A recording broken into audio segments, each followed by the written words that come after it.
We also saw Avengers Endgame. Yeah, we saw it on the midnight screening, didn't we? Ah, Whoa. yes. Neither of us wanted to be there, really. Oh, I really didn't. It's just friends that were there, and we were like, yeah, we'll go along with a fun night. And then we sat separately anyway. It was sold out, so we sat separately anyway.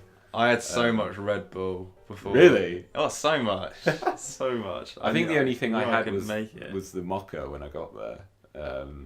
Credit to the film, I was nodding off in the middle, but then it kind of Yeah, really grabbed me. I thought you fell asleep in the middle. Fell asleep for about 2 minutes. That's kind of ruined our review show. You were hoping he I was hasn't gonna even say that. seen the whole thing. We'll cut that out. We'll cut it out. Don't worry. No, we don't have to cut it off. Cut it out. Cut it off. Cut it off. Cut off. I'll be on it. No, I fell asleep for about 5 minutes. Okay. Genuinely. Right. I did see it. Yeah. I got knackered towards the end, but that was mainly for battle scene related reason.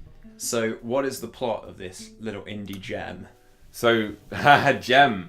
Infinity Gem. Infinity Gem. Nice. So, yeah, I came up with it. That's very clever. So, following on from the plot of Infinity War Part 1, as it was formerly called, I keep calling this Infinity War, and it's Endgame. Is that, yeah? It used to be called Infinity War Part 2. Was but, it? You know, I won't take any offence.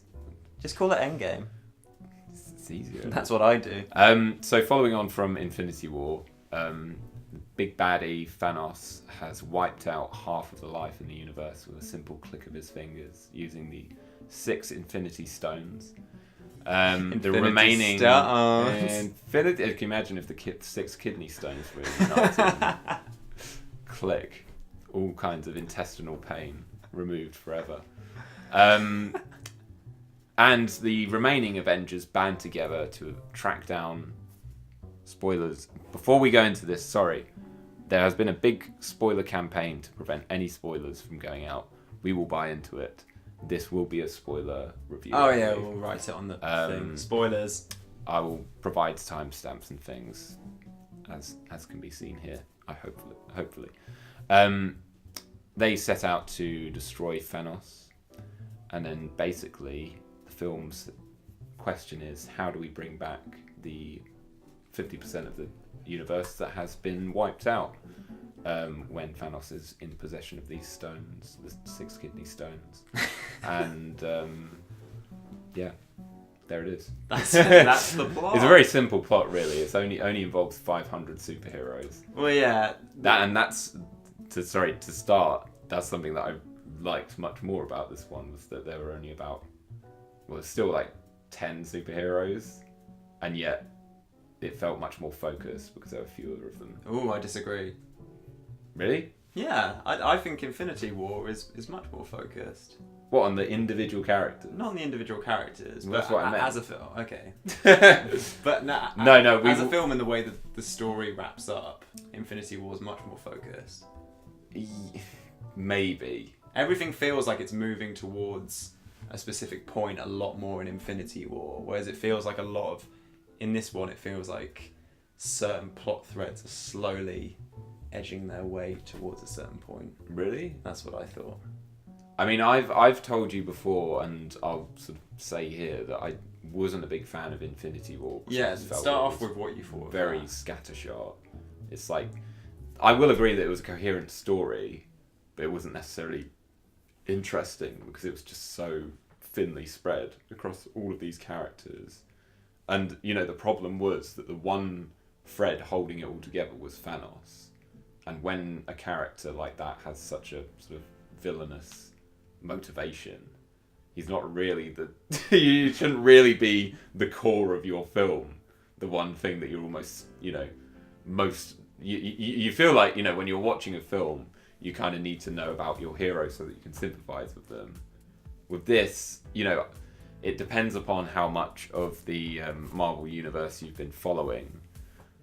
And I just thought that Thanos ended up being the most interesting thing about Infinity War. I don't think that's necessarily a bad thing, though. I don't think it's a bad thing the, in terms of setting the villain up, but none of the other characters had really sort of satisfying arcs in that film. It was just about getting everyone to certain positions so that these plot events could happen and so that he could get all of the stones and wipe half the life out. Yeah, I guess. Everyone felt like pawns in like a sort of grand game of chess where the other side wins. I think that's a fair assessment as the film as it stands on its own 2 feet. But I think I do understand. It's hard to talk about them on their own, especially these two as individual films, because they kind of have admitted themselves that so much of the groundwork, so much of the character groundwork, air quote, is in the previous films. I know, and it's difficult really, because I personally believe that a film should be able to stand on its own 2 feet. Like the best sequels do that. You don't watch like Terminator 2 and think, man, this is nothing without Terminator 1. Sure, Terminator 1 informs Terminator 2. Yes, but it's doing something a lot less complicated. Is it? No, of course it has more to say. What I mean is, like, in terms of how they're maybe not complicated, it's trying to do something. But there are less films involved, and there are less like. But this is individual narratives that they're trying to tie together. But this is the thing. But they're tying together all these narratives, and it doesn't really pay off for anything except for a big bad at the end. It's like in Infinity War, we're following about 20 different heroes, and is the payoff really that we're just seeing them do things in this one film? But it's only because of what happened in Infinity War that there's any payoff in Endgame. But that's the problem. I feel like Endgame has payoff and it has like something behind it which felt more interesting than Infinity War. But it shouldn't be the case that a whole film just exists to very artificially set up what happens in another film. Because again, that's if we were saying like Terminator 1 was just set up for Terminator 2. It's like, why do you really need that first film? Yeah, that's a good point. I don't know. It's a complicated thing, and I accept that my argument is based upon the idea that I'm not really interested in like a franchise where absolutely every installment is completely reliant on other installments. Whereas I can accept that people are like, this is kind of like are united and follow. It's almost like a television series. Yeah, people more and more comparing it to a television series. Yeah, where everything informs everything. I just think film is a different medium to television, and personally, I separate the two partly on that distinction. If I'm watching a 2-hour film, I expect it to kind of be like self-contained in some respects as to what it's trying to say and what it's trying to do. If it wants to set up a sequel or pay homage to a prequel, that's perfectly acceptable, but it shouldn't be like completely focused on doing that without anything else to do. Yeah, and I felt Infinity War felt that way. It's a difficult one because like I don't disagree with anything you're saying, but I went into Infinity War like very cynically because I hadn't really enjoyed all the Marvel films that people said were amazing. Like I didn't really like. You like Winter Soldier, didn't you? I liked the first half of Winter Soldier. Yeah, right. I don't think Civil War is great. I think that really has problems. I wasn't really a fan of Thor Ragnarok, and yet when I watched Infinity War, I found the direction that the main characters went in, a lot of them, for me, it was more interesting than they'd been before. Right. I thought Thor was more interesting than he'd been before. I think I was talking about the this, loss he feels from his people, and then him teaming up with the Guardians of the Galaxy, and that balance of his kind of newfound humour, yet also you could see this like rage at Thanos and him wanting to stop him. I thought that was interesting. I thought the stuff with Gamora was interesting, the relationship between her and Thanos. And I just think the Infinity War was so brilliantly paced, and I know that sounds like a very kind of like a very slight thing to say, but pacing is so important in terms of the whole energy of the film, the way it moves, how you're I don't know.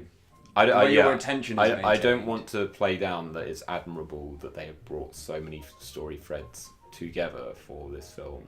Just for me, it didn't really feel like within that film it was doing anything constructive with it or interesting. it was like they brought all of these characters and story threads together and sort of blended them into one thing. But that one thing wasn't terribly interesting. Again, I just saw it in the way of like I thought, like you said, you Thanos, said it was like a spectacle, and I think in that term it is a spectacle. But also, you're right when you say that Thanos was the most interesting character, and it was what like getting the film from his.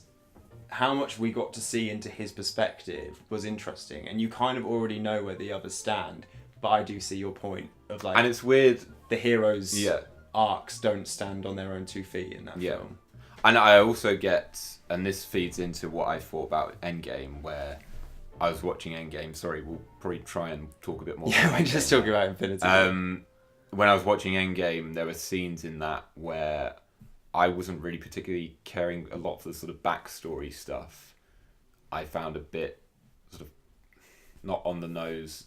I'm thinking of like the Hawkeye stuff with his family, where it's like a charming little backstory for him, and you get some little emotional stuff from him. But then you don't really see it reflected in his actions as Hawkeye. It feels quite divided, like his personal life. What he does as like an action hero through the rest of the film.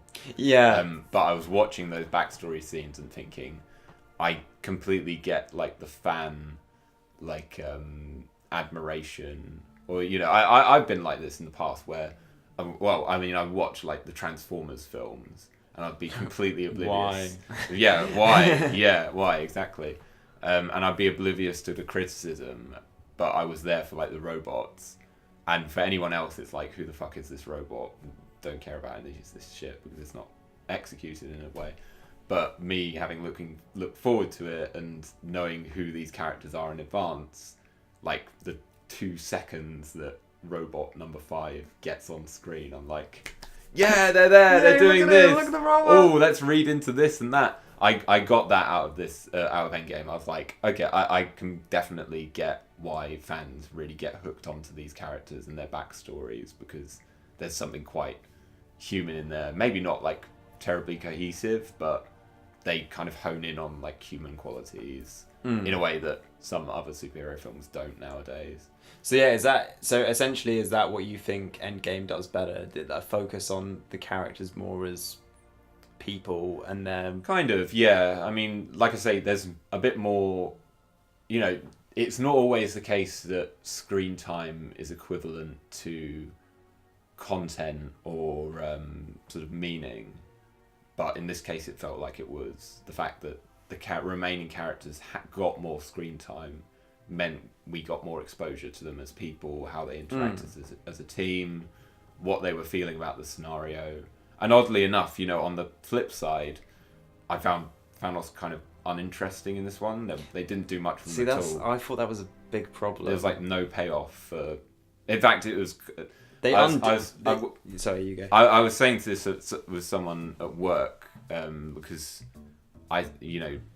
after The Last Jedi and the whole subvert your expectations, I think now you have to be careful using that term, because with Avengers Endgame, you could quite easily say, oh, it subverted expectations, and you can get like, you can connotate that with quality.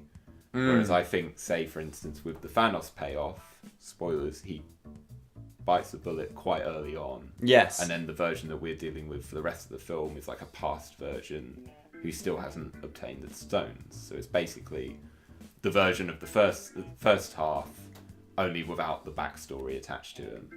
Okay, yes.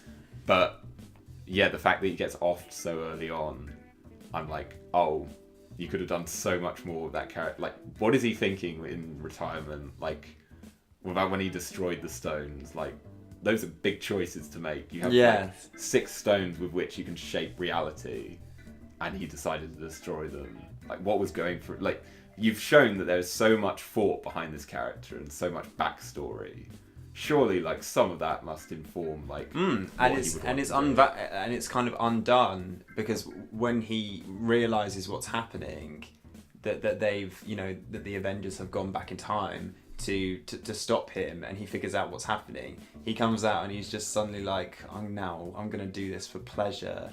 And it's like, no, it was so much more interesting in the last one. It was almost like a burden. You could have been, him, you could have been fooled into thinking he was this weird martyr figure, and now it's like, oh, he's a psycho. He just wants to destroy worlds. And that was a disappointing payoff. So that was not even a payoff, maybe. Well, yeah, not a payoff. Like an anti-payoff. But that was the thing. I thought some of the individual character arcs that you were talking about were done very well, and I thought some of them, not just. I'm not even a fan. Yeah. I'm not even like a fanboy. No, the character's not supposed to do that. He's not supposed to do that. Like, I don't know who that's meant to be. Apparently, yeah. Lisp man. But some of them I thought undid a lot of the good work from Infinity War. Personally. Well, yeah, I mean, retrospectively, with the Hulk, where they do the Professor Hulk thing, like watching it, I found that quite entertaining. And I mean, I love Mark Ruffalo as the Hulk, and I still think like the biggest missed opportunity is a Hulk film starring him. But like in retrospect, I'm kind of thinking about everything that character has done in the past Avengers and 4 films, where there's clearly been like a tussle, however pushed to the background it is, there's like the tussle between him and the Hulk. Like I probably one of my vivid memories from Thor Ragnarok is the fact that he's like the Hulk for like a year or something, and he turns back to Bruce Banner and, he's like, and it's disorientating. What the hell is going on? And then in Infinity War he can't turn Hulk on. Oh yeah. I've completely forgotten that. And so when he shows up as Professor Hulk and he just says, I just did a couple of Gamma experiments and now I've brought them back together. I didn't doesn't think do about anything for the rest of the film. And it not his not only arcs happened off screen. Yeah, and not only that, but it's clearly a case of the writers being like, we don't know we can't really use just the Hulk in this, and we can't really just use Bruce Banner. Why don't we come up with, and I'm sure it's a thing in the comics, I'm sure there's a Professor Hulk in the comics, but they're like, problem solved, we'll have both at the same time. Well, it's more troubling that they have the amount of films, God knows they have the number of films to do it, and yet that arc's happened off screen, unless they suddenly bring out a Hulk film now, which is what happened to him in those 5 years. It seems minor, but that was disappointing. But no, it is true, because like you said, these characters have films worth of backstory behind them. And I felt the other problem for me was Fat Thor as well. Yeah. I thought that was disappointing, but it's like played up for laughs a bit too much. But only played up for laughs. And it's like, we know now, because Thor Ragnarok we saw together, we didn't love it. Chris Hemsworth's not the problem. Chris Hemsworth's a really funny actor. I was saying this to my friends at work. Like, I think they hired him as like a buff goon for the early 4 films, and then suddenly they found out that he has a sense of humor, and now he stars in all these comedy films. Yeah, he has this clearly has a great sense really good comic timing. Yeah. And that's why I thought the whole kind of Thor's fat now is disappointing, because he was really serious and really intense in Infinity War. Clearly had this beef with Thanos. The film starts with him just fucking beheading Thanos because he's so like befit with rage and stuff. It's like, okay, that's shit. Like that's a different Thor. That's an interesting direction to take him in. Doesn't mean the film has to become the Dark Knight and become really dark, but it's just like the character has emotion. Yeah, he has emotions and he has torment. Like torment. Torment. But then they find him, and the idea of him having descended into this like hermit alcoholic is like an interesting and fun one.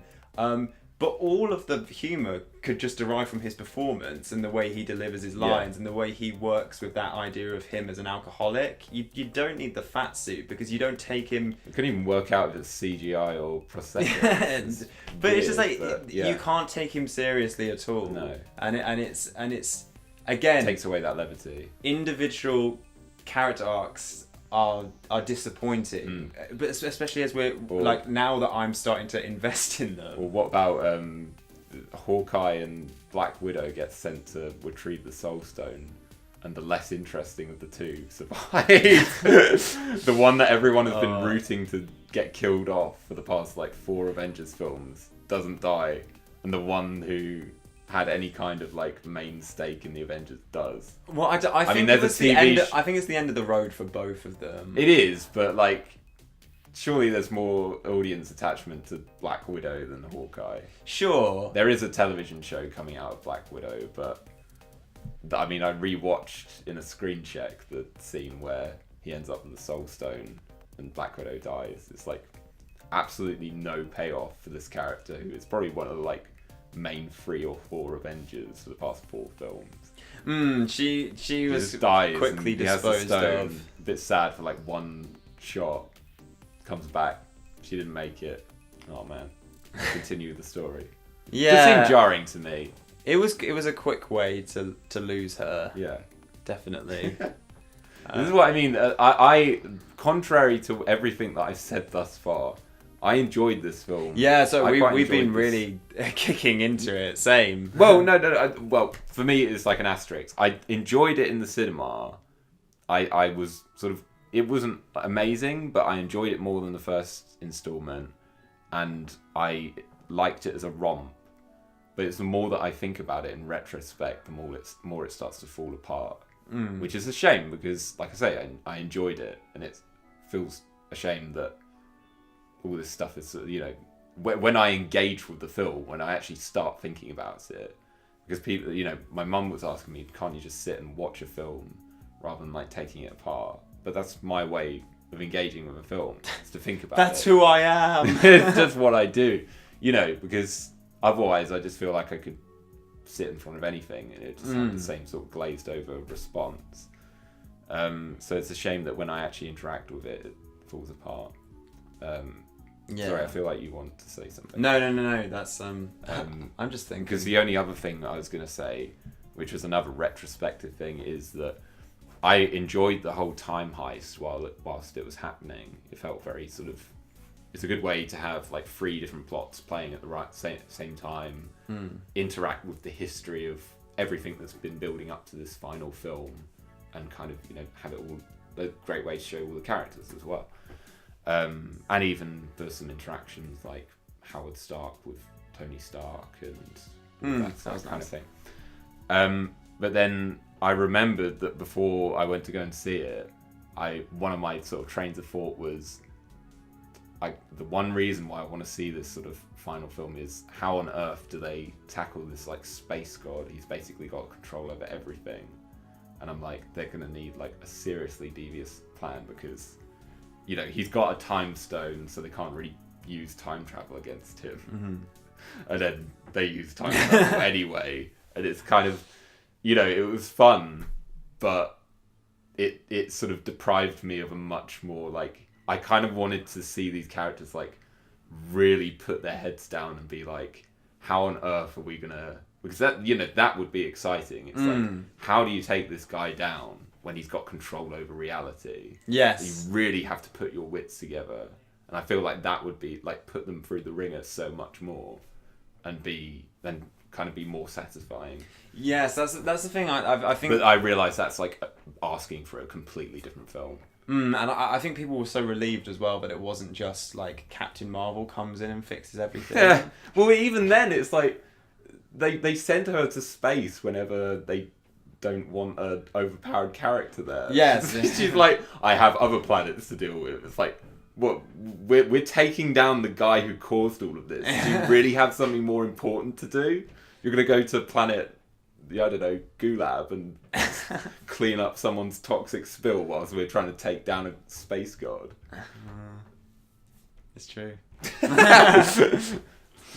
On the positive side, Yes, please. Tony Stark's arc was good. Tony's sick arc.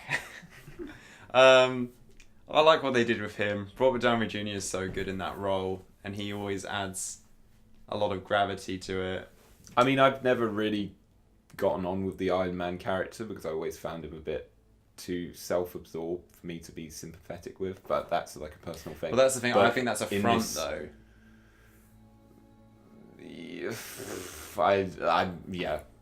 subjective. These maybe, last couple of films, but this last film definitely, I got it. And that moment where I know we've already said spoilers, but super spoilers, he pulls the big guns. I felt the emotional impact of that, personally. Yeah, well. Yeah. Yes. And Captain America had a nice ending as well. Yeah, I mean, I haven't actually seen any of the Captain America films. Have you not? No. Well, I saw Winter Soldier around a friend's house, but we were kind of not paying Stoned. Yeah, heavily. Too drunk. I thought it was a Superman film. But yeah, he was... That pays off nicely through the 3 films. He's obsessed with that woman the whole time. Sorry, I don't want to... We're going to watch our analytics, and it's going to be like people stop watching after stop listening after a certain time. All these Marvel fans that I'm pissing off.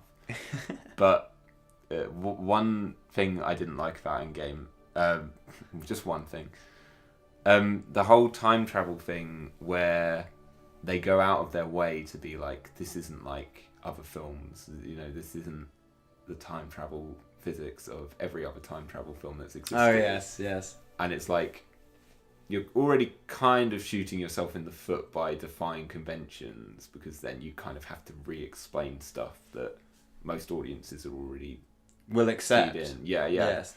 But then it doesn't really do one thing or the other anyway. Like, when they go back in time, they can tamper however they want. But then Captain America goes back in time, and he lives through to the current reality. So he does change because otherwise, by the logic of them like stealing those Infinity Stones in the first place and saying that won't affect our current timeline, how can he go back in time and it affects their current timeline in that he stays and lives as an old man? I don't think it makes sense. No, No. as in you make sense. Yeah. I don't think the film makes sense. But again, it comes down to like a writing thing where it's like, did they just want to write a time travel plot where they were just lazy and they were just like, we don't care about the consequences, we don't want to circumnavigate all this stuff about interacting with your older selves and causing time paradoxes, so we'll just like try and hand wave it away unsuccessfully and yet kind of include the same. But again, I feel like it would have been more right, like you said, if they hadn't have gone for like we're rewriting the rules of the time travel movie, and if they'd just done the Basil exposition thing and been like, I suggest you don't worry about it either. Yeah. It's not like Looper does that. Like Looper, I think when you break that film apart, I don't think the time travel stuff really makes sense. But again, they have Jeff Daniels in there saying all this time travel stuff will fry your brain like an egg, and it's like moments like that kind of establish for the audience how they should treat the time travel elements. So yeah, I do agree that when they have that moment is a mistake when they're saying, all those time travel movies, they've got it wrong, this is how it works, and then it's like, but it doesn't work. But again, I don't feel like I've said anything that constructive about it at all. I thought it was enjoyable. I like some of the character moments. I think they're always funny. I like the kind of colourful quips. I just don't... Did you enjoy Spider-Man activating his instant kill mode? No. That was weird. I was wondering if you were going to be like, that was weird, because for me that was like, what? I don't like to be too much of a like, oh, Batman or Spider-Man doesn't kill, but they seem like weirdly... I know that they're kind of killing... Again, this goes back to the Basil... killing aliens, aren't they? It goes back to the Basil exposition thing where you're like, you don't really pay attention to the fact that they're offing all these aliens. And yet when you got Spider-Man saying activate instant kill, like impaling them with these spider legs, it's like, okay. Crikey. Are you going to do that in the future films? Like, what's going to push you to do that? He's going to kill Mary Jane accidentally. Impale Mysterio. Instant kill. Smash his donut bar. Yes, that's basically it. That in a nutshell is it, meandering about like all this stuff that we didn't I don't know. I feel like I can't review for me, it. For me the problem it goes is in one ear and out the other for me. For me the problem is, as a film where you like turn your brain mostly off and enjoy it. Mostly because there's like, you keep like the raw emotional side of your brain where it like completely kind of ignores logic, it's just keyed into the emotional stuff. You keep just that part of your brain working, then it's pretty good and it's pretty enjoyable. But for me personally, I would prefer it if the rest of my brain was working. Yeah, I think that's fair. Yeah. It's not a bad film. Like, it's enjoyable. We don't even need to tell people to go see it. You know, it's overtaken Titanic. Has it? Box office wise. Has it? First film in 10 years. Yeah, well, Avatar, hasn't it? Yeah, Is Avatar still it's top? sneaking up on Avatar. Right. Yeah, I'm not surprised. It's reached to like 2 billion before Avatar did. It was massive in foreign markets as well. So exactly. But yeah, it's not. I just really hope that we can get, if our commentary gets one person to go and see Avengers Endgame, then it would have all been worth it. Yeah, there we go. Give it a chance, people. Give it a chance. Although they wouldn't have heard it because they've avoided the spoilers. Oh yeah, of course. Nothing we've. Oh no! All that amateur hour. Okay. It's good. It doesn't feel 3 hours long. That's something that I can also say about it. Yes. Other than maybe the fight scene at the end, the big war scene, I don't think it feels its length. No, I don't think so. I kind of breathed a sigh of, tiredness when everyone turned up again at the end. We were back to 500 different superheroes in the same scene. But, it was nice seeing it in the midnight screening as well, because you had like the real fans there, and there were like a couple of scenes where you got like a collective awe or a collective. It is heartwarming to see people excited by films like that. Yeah. I do enjoy that. I'm not cold and cynical to that. I want we people enjoy to the enjoy reactions it. of the commoners. Yeah, I want them to be fulfilled by it. Isn't it cute to see all these fans react to the film? I like watching people react to it the way I react to Batman Mask of the Phantasm. I want everyone else to feel those same emotions. I don't like making that comparison because I know how much of a superior film Mask of the Phantasm is to Endgame. I'm surprised at you making that comparison. No, I say having the same emotional responses. I get the sentiment. It's just like, for me, it's like, switch your brain off. Nobody's seen Mask of the Phantasm, and it's a fantastic film, and everyone's seen Endgame. It's kind of average. And for everyone, No. I agree. I'm saying I know. The emotional feeling. Boy. So, in summary, yes, Avengers is mostly good. I mean, I gave it a 6 out of 10 when I came out. I'm not sure if I'd stick with that rating, maybe dip it a bit lower, but that was my initial reaction. So, and people generally know that I'm quite harsh, so I think you're brutal to films. I'm brutal as 4 to Thanos, aren't I? Make a gif of me beheading the Disney company. Sorry, I meant for this ending bit to be spoiler free. Whoops. So a 6 out of 10 from me is probably justification for anyone to see this film if they haven't already. So absolutely, that way, it's kind of recommendable. Even if I didn't enjoy it, I'm recommending it, even though I've just picked it apart. Go and see it. You probably got more soul than me. You probably deserve it. So that's our Avengers Endgame.